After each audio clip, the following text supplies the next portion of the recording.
പ്രണയപ്പക അതെന്ന് പറഞ്ഞു കഴിഞ്ഞാൽ എന്തുവാന്ന് എനിക്ക് അറിഞ്ഞൂടാ. ഈ പ്രണയവും പകയും കൂടെ ഒരിക്കലും ഒന്നിച്ചു പോകത്തില്ല.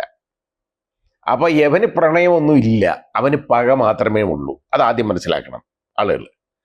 പ്രണയം യവന് ആദ്യം അവനങ്ങ് തോന്നുക അത് ലെഗ്സ് ആണ്, ഒരു ലെസ്റ്റ് ആണ്, സെക്ഷൽ ഇൻറ്റന്റ് ആണ്. അതിനത് വഴങ്ങി കൊടുക്കുന്നില്ല. അതാണ് കാര്യം, അല്ലാതെ പ്രണയമല്ല. പ്രണയം എന്ന് പറയുന്നത് ഈ ലൈംഗികതയുടെയൊക്കെ വളരെ മേളിൽ നിൽക്കുന്ന ഉദാത്തമായ ഒരു വികാരമാണ് പ്രണയം എന്ന് പറയുന്നത്. അത് എല്ലാ അർത്ഥത്തിലും ആ ഇണയോട് തോന്നുന്ന ഒരു വലിയ ഇഷ്ടമാണ്. അതിൻ്റെ ഒരു ഘടകം മാത്രമേ ഉള്ളൂ ലൈംഗികത എന്ന് പറയുന്നത്. ചിലപ്പം അതൊക്കെ ഇത് കഴിഞ്ഞാണ്. പക്ഷേ ഇത് പ്രണയമൊന്നുമല്ല. കാരണം ഇവന് പക മാത്രമേ ഉള്ളൂ. പ്രണയമുള്ള ഒരാളെ ഒരിക്കലും കൊലപ്പെടുത്താൻ അവരൊക്കെ തീരുമാനിക്കാൻ പറ്റത്തില്ല. അപ്പൊ അതിൻ്റെ അർത്ഥം പ്രണയം ഇവനില്ല, ഇവന് പക മാത്രമേ ഉള്ളൂ എന്നുള്ളതാണ്. ഈ പെൺകുട്ടിയോടുള്ള പക, അത് അവന് ലൈംഗികതയോടുള്ള ആഗ്രഹം, അഭിനിവേശം, അതിനത് വഴങ്ങുന്നില്ല, നിൽക്കുന്നില്ല. ഇതാണ് കാര്യം. അതിൻ്റെ പക അതെന്ന് പറയുന്നത് വളരെ വലിയൊരു അഗ്രവേറ്റിംഗ് സർക്കംസ്റ്റാൻസ് ആണ് ഇങ്ങനെയുള്ള കേസിൽ. ഇതുപോലുള്ള കുറേ അവന്മാരുണ്ട്, ഞരമ്പ് രോഗികൾ ഇറങ്ങി നടക്കും. അവനൊക്കെ ഏതെങ്കിലും പെണ്ണിനെ കാണുമ്പോൾ ഇഷ്ടം തോന്നും. ആ പെണ്ണിന് വേറെ പല കാര്യങ്ങളും കാണും. അല്ലെങ്കിൽ ഇവന്റെ ഈ നടപടിയൊന്നും ഇഷ്ടപ്പെടത്തില്ല. അല്ലെങ്കിൽ അത് പറയും, എനിക്ക് നിന്റോടൊക്കെ ഇഷ്ടം ഉണ്ടായിരുന്നു, പക്ഷെ ഇപ്പൊ എനിക്കില്ല, എന്നെ ഉപദ്രവിക്കരുത് എന്ന് ഒരു പെണ്ണ് നോ എന്ന് പറഞ്ഞു കഴിഞ്ഞാൽ അത് നോ ആണ്. അത് മനസ്സിലാക്കുന്നതിന് പകരം അതിനെ കൊലപ്പെടുത്താൻ തീരുമാനിച്ചുറയ്ക്കുക, എന്നിട്ട് ആസൂത്രിതമായിട്ട് പോയി അവിടെ അതിക്രമിച്ച് കയറി കൊലപാതകം നടത്തുക. കൊലപാതകം നടത്തുന്നത് പിന്നെ കൊലപാതകത്തിനകത്ത് അഗ്രവേറ്റിംഗ് സർക്കംസ്റ്റൻസ് വേറൊന്നുണ്ട്. ബ്രൂട്ടലായിട്ടുള്ള ഒരു കൊലപാതകം. എല്ലാ കൊലപാതകങ്ങളും ബ്രൂട്ടലാണ്, സംശയമൊന്നുമില്ല. പക്ഷേ ഈ ബ്രൂട്ടൽ എന്ന് പറഞ്ഞാൽ ഒന്നിലധികം മുറിവേൽപ്പിക്കുക. ഇതിനെയൊക്കെ ഞരമ്പൊക്കെ മുറിച്ച് കൈയും കാലിലും ഒക്കെ ഞരമ്പ് മുറിക്കുകയും ഇതുപോലെല്ലാം ചെയ്തിട്ടുണ്ട്. എന്തുമാത്രം പീഡനം ആ പെൺകുട്ടി സഹിച്ചെന്ന് ആലോചിച്ച് നോക്കിയോളൂ. അതിന് 25 വയസ്സേ ഉള്ളൂ. ഇവന് 28 വയസ്സുണ്ടല്ലോ, അതിന് 25 വയസ്സേ ഉള്ളൂ. അപ്പൊ എവന്റെ പ്രായം മാത്രമല്ല അവിടെ നോക്കേണ്ടത്, ഈ വിക്ടിമിന്റെയും പ്രായം നോക്കണം. ഇനി അവന് ഈ കേസിനകത്ത് ഇത് കൊടുക്കാൻ പാടില്ല എന്ന് പറഞ്ഞാൽ ഇനി അവൻ 42 വയസ്സിൽ അവൻ ഇറങ്ങി വരുമ്പോൾ അവൻ അടുത്ത കൊലപാതകം നടത്താനുള്ള ലൈസൻസ് കൊടുക്കാനാണ് നമ്മളിരിക്കുന്നത്. അല്ല, ഇനി ജീവിതകാലം മുഴുവൻ അവനെ ജയിലിൽ ഇടുക എന്ന് പറഞ്ഞാൽ ഇവനെയൊക്കെ എന്തിനാ ജീവിതകാലം മുഴുവൻ നമ്മൾ പോറ്റുന്നത് തീരുമാനിക്കണം. ഇവിടുത്തെ പട്ടിണി പാവങ്ങൾക്ക് ഇവിടെ ക്ഷേമ പെൻഷൻ കൊടുക്കാൻ കാശില്ലാത്ത സ്ഥലത്ത്, അതായത് പാവങ്ങൾക്ക് ജീവിക്കാൻ ചെലവിന് കൊടുക്കാൻ പണമില്ല. അവിടെ കേരള സദസ്സും മറ്റേതിനും ഒക്കെ പൈസ ഉണ്ട്, അത് വേറെ കാര്യം. ഇതിന് പോലും പൈസ ഇല്ലാത്ത ഈ നാട്ടില് യവനെയൊക്കെ തീറ്റിപ്പോറ്റേണ്ട ബാധ്യത ഈ നാട്ടിലെ പട്ടിണി പാവങ്ങൾക്കും സാധാരണക്കാർക്കൊക്കെ ഉള്ളതല്ലേ ഈ ബാധ്യത? യവൻ ഇതുപോലെ പക തോന്നുന്ന ഒരുത്തൻ ഈ കാണിക്കുന്ന തോന്നിയവസ്ഥന് അവന് ജീവിതകാലം മുഴുവനായിട്ട് ചെലവിന് കൊടുക്കുന്നത് എന്തിനാണെന്നുള്ളത് ഒന്ന് ചിന്തിക്കണം. യഥാർത്ഥം അതാണ് അതിനെ ആലോചിക്കേണ്ടത്. അപ്പൊ ഇത് നമ്മുടെ ഈ സാഹചര്യങ്ങളെല്ലാം കണക്കാക്കിയാൽ ഈ കേസിനകത്ത് എനിക്ക് തോന്നുന്നത് ലെസർ ആൾട്ടർനേറ്റീവ് ഈസ് അൺക്വസ്റ്റ്യനബിളി ഫോർക്ലോസ്ഡ് എന്ന് ബച്ചൻ സിംഗ് കേസിൽ പറഞ്ഞ ആ പ്രിൻസിപ്പിളാണ്. അതായത് ഈ ലെസർ ആൾട്ടർനേറ്റീവ്, ഈ കുറഞ്ഞ ശിക്ഷ ഉണ്ടല്ലോ, അത് അൺക്വസ്റ്റ്യനബിളി ഫോർക്ലോസ്ഡ് ആണ്, ഇല്ല, അത് ഒരു കാരണവശാലും ഇല്ല എന്ന് പറഞ്ഞാൽ അത് വധശിക്ഷ കൊടുക്കേണ്ട ഒരു കേസാണ്. സാധാരണ കൊടുക്കാവുന്ന ഒരു കേസാണ്, കൊടുക്കേണ്ടതാണ്. പിന്നെ ഇതിന് വേറൊരു മാനദണ്ഡമുണ്ട്. അതായത് സമൂഹത്തിൽ ഇത്തരം ഈ കുറ്റകൃത്യങ്ങൾ ഇതുപോലെ വർദ്ധിച്ചുകൊണ്ടിരിക്കുന്നതാണ്. ഈ പെൺകുട്ടികൾ, നിരാലംബരായ പെൺകുട്ടികൾക്കെതിരെയുള്ള അതിക്രമങ്ങൾ ഒരുപാട് കൂടിക്കൊണ്ടിരിക്കുകയാണ്.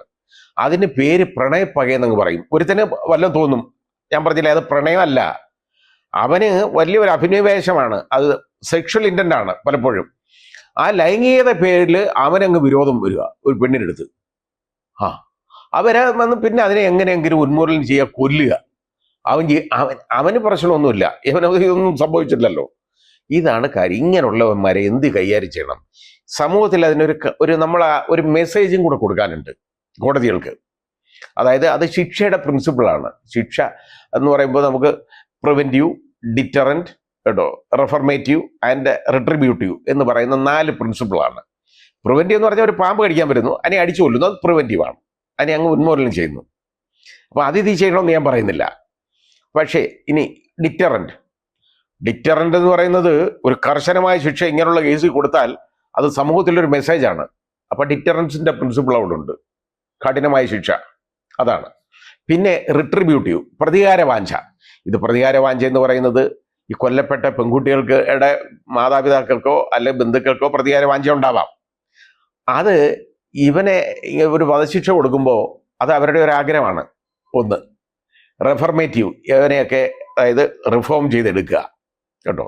ഇത് മാനസിക രോഗമാണിത് എന്നുള്ള രീതിയിൽ കരുതുക.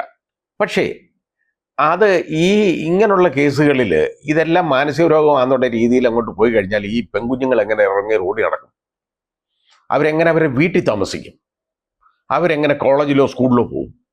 ഇത് നമ്മൾ ചിന്തിക്കേണ്ടതാണ്. ഇതെല്ലാം കോടതികളുടെ ബാധ്യതയാണ്. അതുകൊണ്ട് എൻ്റെ അഭിപ്രായത്തിൽ ഇതിൽ ശിക്ഷ കുറഞ്ഞുപോയി എന്നുള്ളതാണ് ഞാൻ കണക്കാക്കുന്നത്. വധശിക്ഷ കൊടുക്കണമായിരുന്നു. കാരണം സമൂഹത്തിൽ ഇങ്ങനൊരു ബോധ്യം വേണം, ഒരു അവബോധം ഉണ്ടാവണം. അത് വേണം. ഈ കാണുന്നവൻ ഒന്നുകൂടെ ഒന്ന് ചിന്തിക്കും. ഈ വധശിക്ഷ എന്നൊക്കെ പറയുമ്പോൾ ആളുകൾ വിചാരിക്കും ഈ 10-20 പേരെ ആവശ്യമില്ലാതെ വധശിക്ഷ കൊടുക്കുന്ന കേസുകൾ പോലല്ല ഞാൻ ഈ പറയുന്നത്. ഇതിനകത്ത് ഇങ്ങനെയുള്ള കേസുകൾ വധശിക്ഷ കൊടുക്കുമ്പോൾ യമനൊക്കെ രണ്ടാമതൊന്ന് ആലോചിക്കും ഇങ്ങനെ ചെയ്യാൻ പോകുന്നത്. മാത്രമല്ല അന്നേരം വധശിക്ഷ അങ്ങ് ജീവപര്യന്തം ആക്കി അങ്ങ് ഹൈക്കോടതി അങ്ങ് റെഡിയാക്കി തരുമെന്ന് അങ്ങനെ ഒന്നും റെഡിയാക്കി കൊടുക്കാനൊന്നുമില്ല. ഇങ്ങനെയുള്ള കേസിനകത്ത് ഞാൻ ഈ പറഞ്ഞ പ്രിൻസിപ്പിൾ വെച്ച് യഥാർത്ഥത്തിൽ വധശിക്ഷ കൊടുക്കേണ്ട കേസാണ് ഇതൊക്കെ. അതൊക്കെ അങ്ങനെ അങ്ങ് മാറ്റത്തൊന്നുമില്ല. മാറ്റാതിരിക്കുമ്പോൾ ഈ കൊലക്കയറിൻ്റെ ഓർമ്മയുണ്ടല്ലോ, ഓടുകൂടി അവൻ കഴിയുന്ന കാലമുണ്ടല്ലോ, യഥാർത്ഥത്തിൽ അതൊരു ശിക്ഷയാണ്. അങ്ങനെങ്കിലും അവനൊരു മാനസിക പരിവർത്തനം ചിലപ്പോൾ ഉണ്ടായിരിക്കും. അല്ലാതൊന്നും ഇവനൊന്നും മാനസിക പരിവർത്തനമൊന്നും ഉണ്ടാവത്തില്ല.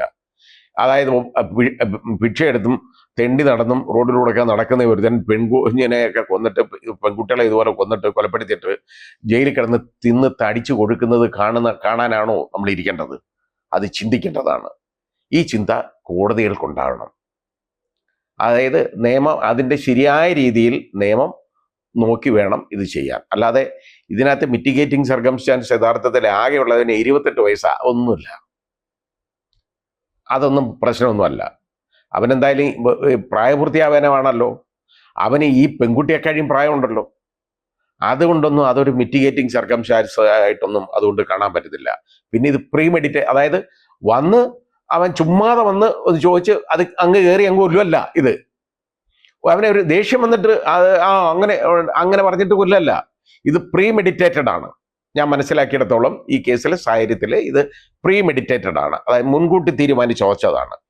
അതിന് വേറെ ശിക്ഷയില്ല യഥാർത്ഥത്തിൽ.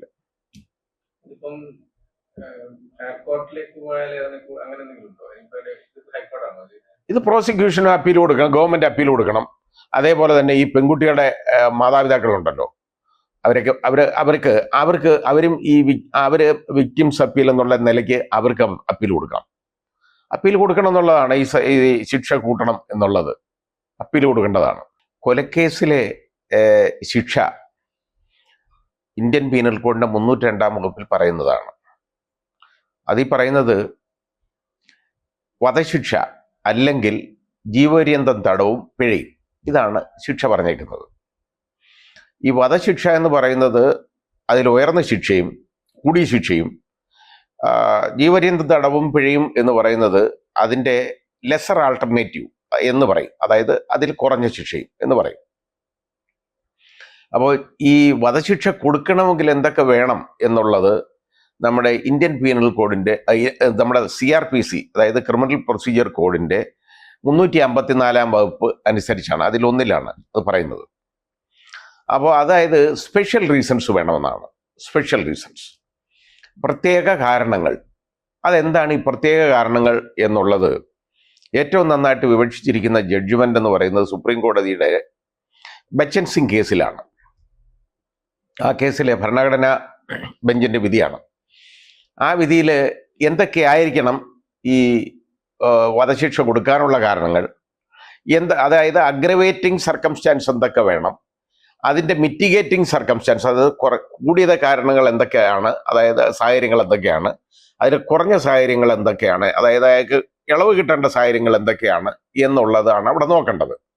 അങ്ങനെ നോക്കുമ്പോൾ അഗ്രവേറ്റിംഗ് സർക്കംസ്റ്റാൻസ്, അതായത് കൂടിയ സാഹചര്യങ്ങൾ എന്ന് പറയുന്നത് മുന്നിൽ നിൽക്കുകയാണെന്നുണ്ടെങ്കിൽ അത് സ്പെഷ്യൽ റീസൺസ് ആണ്, വധശിക്ഷ കൊടുക്കേണ്ടതായിട്ട് വരും. അതിൽ കുറഞ്ഞ കാര്യങ്ങൾ മുന്നിൽ നിൽക്കുകയാണെന്നുണ്ടെങ്കിൽ, കുറഞ്ഞ സാഹചര്യങ്ങൾ മുന്നിൽ നിൽക്കുകയാണെന്നുണ്ടെങ്കിൽ ലെസർ ആൾട്ടർനേറ്റീവ്, അതായത് ജീവപര്യന്തം തടവും പിഴയും. ഇതാണ് ഇന്ത്യൻ നമ്മുടെ യഥാർത്ഥത്തിൽ ബച്ചൻ സിംഗ് കേസിന്റെ പ്രിൻസിപ്പിൾ അതാണ്. അപ്പോൾ ഇത് എന്തൊക്കെയാണ് ഇത് ഈ സാഹചര്യങ്ങൾ വിലയിരുത്തുന്നെന്നുള്ളത് ഈ ട്രയൽ ജഡ്ജി, അതായത് വിചാരണ കോടതിയുടെ ഒരു ഉത്തരവാദിത്തത്തിൽപ്പെടുന്നതാണ്. അപ്പോൾ ഈ ചില പ്രത്യേക കേസുകൾ, ഉദാഹരണമായിട്ട് അതായത് ബോൾഡ് ഡയബോളിക്കൽ ആയിട്ടുള്ള മർഡർ, അതായത് ബ്രോഡ് ഡേ ലൈറ്റിൽ, പകൽ വെളിച്ചത്തിൽ പരസ്യമായിട്ട് ഒരു കൊലപാതകം നടത്തുക, അത് അഗ്രവേറ്റിംഗ് സർക്കംസ്റ്റാൻസ് ആണ്.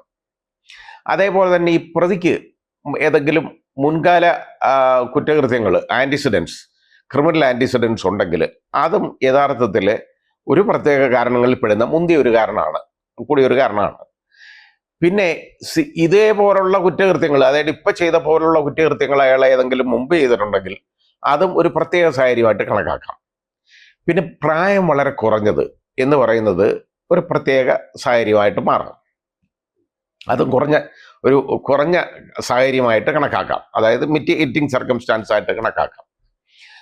അപ്പോൾ പിന്നെ അതായത് ഈ വിക്ടിം, അതായത് ഇതിൽ ഇരയാക്കപ്പെടുന്ന ആളിൻ്റെ ഇരയുടെ ആ സാഹചര്യം അത് കോടതി നോക്കണം. അതായത് ഹെൽപ്ലെസ് ആയിട്ടുള്ള ഒരു വുമൺ എന്നിരിക്കട്ടെ, ഒരു സ്ത്രീ, സഹായമൊന്നുമില്ല, അവർക്ക് പ്രതികരിക്കാൻ ശേഷിയില്ലാത്ത ഒരു സ്ത്രീ, അത് വളരെ വലിയൊരു അഗ്രവേറ്റിംഗ് സർക്കംസ്റ്റാൻസ് ആണ്. അതേപോലെ തന്നെ പ്രീമെഡിറ്റേറ്റഡ് മർഡർ, അതായത് മുൻകൂട്ടി തീരുമാനിച്ച കൊലപാതകം ചെയ്യണമെന്നുള്ള എല്ലാ പ്രിപ്പറേഷനും നടത്തി റെഡിയാക്കി, ഒരു സ്പർ ഓഫ് എ മൂവ്മെന്റിലല്ല, അതായത് പെട്ടെന്നുള്ള ഒരു നടപടിയിലൂടെ അല്ല ഒരു കൊലപാതകം നടക്കുന്നത്, നേരെ കാലേ കൂട്ടി തീരുമാനിച്ചുറച്ച് വന്ന് നടത്തുന്ന ഒരു കൊലപാതകം, അത് ഏറ്റവും വലിയൊരു അഗ്രവേറ്റിംഗ് സർക്കംസ്റ്റാൻസ് ആണ്. അപ്പോൾ ഇതെല്ലാം നമ്മൾ യഥാർത്ഥത്തിൽ ഇങ്ങനെയുള്ള കുറേ കാര്യങ്ങളുണ്ട് കേട്ടോ. പിന്നെ ഇപ്പോൾ ഒരു ജോലിയിലുള്ള പോലീസ് ഉദ്യോഗസ്ഥൻ അയാളെ കൊലപ്പെടുത്തുക, അയാളുടെ ഡ്യൂട്ടി നിർവഹണത്തിനിടയിൽ അയാളെ മർഡർ നടത്തുക, അതൊക്കെ എന്നൊക്കെ പറയുന്നതും എല്ലാം അഗ്രവേറ്റിംഗ് സർക്കംസ്റ്റാൻസ് ആണ്.